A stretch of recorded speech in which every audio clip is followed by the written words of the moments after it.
इस वीडियो में हम जानेंगे मिरर फॉर्मूला क्या होता है और साथ ही जानेंगे मैग्नीफिकेशन किसे कहते हैं। तो सबसे पहले जानते हैं मिरर फॉर्मूला क्या होता है। It is a relation between focal length, image distance and object distance. Mirror formula जो है वो इमेज डिस्टेंस, ऑब्जेक्ट डिस्टेंस और फोकल लेंथ के बीच का एक रिलेशन है, जो कि इस तरह से है 1/v + 1/u = 1/f। यहाँ पे v इमेज डिस्टेंस है, u ऑब्जेक्ट डिस्टेंस है और f फोकल लेंथ है। ठीक है, मान लीजिए हमें इमेज डिस्टेंस और ऑब्जेक्ट डिस्टेंस पता है, तो इससे हम फोकल लेंथ निकाल सकते हैं। ठीक है, उसी तरह से अगर हमें ऑब्जेक्ट डिस्टेंस और फोकल लेंथ पता है, हम इमेज डिस्टेंस निकाल सकते हैं। उसी तरह से अगर हमें इमेज डिस्टेंस और फोकल लेंथ पता है, हम ऑब्जेक्ट डिस्टेंस निकाल सकते हैं। ठीक, अब जानते हैं मैग्नीफिकेशन किसे कहते हैं। देखिए, जो स्फेरिकल मिरर में ऑब्जेक्ट की इमेज बनती है, वो ऑब्जेक्ट से कितनी बड़ी या फिर कितनी छोटी है, ये हमें मैग्नीफिकेशन से पता लगता है। ठीक है, तो हम मैग्नीफिकेशन को इस तरह से लिख सकते हैं, magnification is equals to height of image upon height of object. ठीक है, तो अगर हम इमेज हाइट को ऑब्जेक्ट हाइट से डिवाइड करें तो हमें मैग्नीफिकेशन मिल जाएगी। ठीक है, तो हम इसे एक और तरीके से डिफाइन कर सकते हैं, जो कि है इमेज डिस्टेंस को ऑब्जेक्ट डिस्टेंस से डिवाइड करके।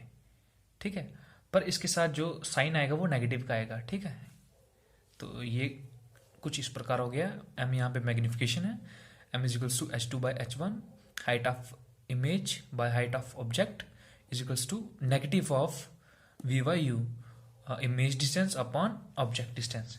ठीक है, देखिए अगर इमेज रियल है हमारे पास, ठीक है, तो मैग्नीफिकेशन जो होगी नेगेटिव होगी। ठीक है, और मैग्नीफिकेशन पॉजिटिव कब होगी, जब इमेज जो है वर्चुअल होगी।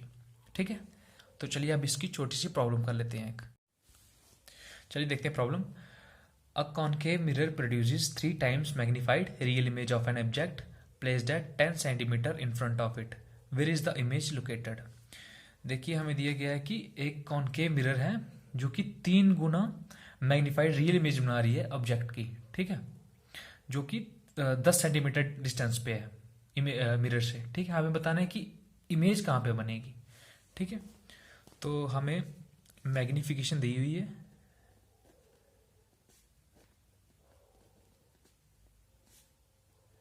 जो कि है 3 times। ठीक है, मतलब 3 दी हुई है हमें मैग्नीफिकेशन। पर देखिए, ये इमेज बना रही है रियल, और रियल इमेज के केस में मैग्नीफिकेशन जो होती है वो नेगेटिव होती है। ठीक, हमें ऑब्जेक्ट डिस्टेंस दिया गया है यहाँ पे 10 सेंटीमीटर, और हम जानते हैं कि ऑब्जेक्ट डिस्टेंस चाहे वो कॉन्केव मिरर हो या चाहे कॉन्वेक्स मिरर हो, ऑब्जेक्ट डिस्टेंस हमेशा नेगेटिव होता है। ठीक है, तो हमें पता लगाना है कि इमेज जो है वो कहाँ लोकेट करेगी। ठीक है, तो इमेज निकालेंगे हम। तो मिरर फॉर्मूला में क्या करता है, m is equals to -v/u। यहाँ से हम v निकालेंगे, v is equals to -mu। ठीक है, तो ये आ गया हमारे पास माइनस, मैग्नीफिकेशन आ गई -3 इंटू -10 सेंटीमीटर, तो आ गया हमारे पास -30 सेंटीमीटर। ठीक है, तो -30 सेंटीमीटर आ गया हमारे पास इमेज डिस्टेंस।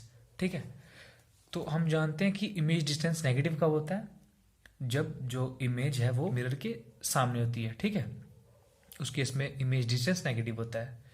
तो हम कह सकते हैं कि इमेज कहाँ पे लोकेट कर रही है, 30 centimetre in front of mirror. ठीक है, मिरर के सामने 30 सेंटीमीटर।